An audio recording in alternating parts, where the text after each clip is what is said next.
The joint venture exit is a special situation that many, if not all, joint ventures will eventually encounter. The median lifespan of a joint venture is about 5 years, and 80% of joint ventures dissolve within the first 10 years. Given that there are typically substantial assets invested and a large number of employees concerned, there's clearly a lot of value to be realized by a structured and well-executed exit process. So our exit playbook is structured into 13 chapters. And this is first about the exit objectives and scoping the exit. Are we talking about buying out another partner? Are we talking about selling shares? Or are we in fact talking about separating a joint venture into its parts? Secondly, it's about exit planning, planning the separation of assets, contracts, customers, intellectual property, employees. Very technical subject, but needs to be executed well in order to get through it in time and consistently. Thirdly, it's about the negotiation.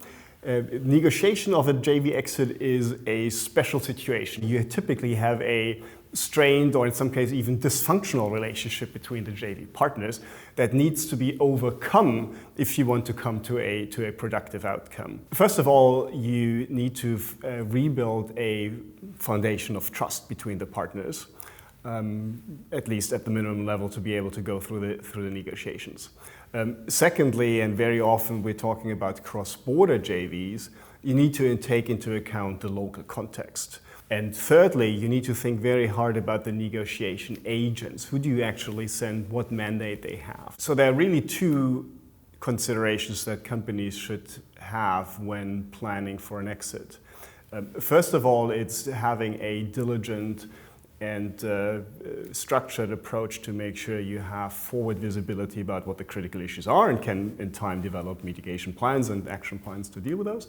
But secondly, and maybe even more important in a situation like a JV exit, is to maintain creativity and flexibility. Cookie-cutter approaches will not deal with every specific situation. So for instance, you very often have situations where you have intellectual property that your joint venture has created. It's quite straightforward to extract the base IP back to the partners, but how do you deal with the IP that the JV has created?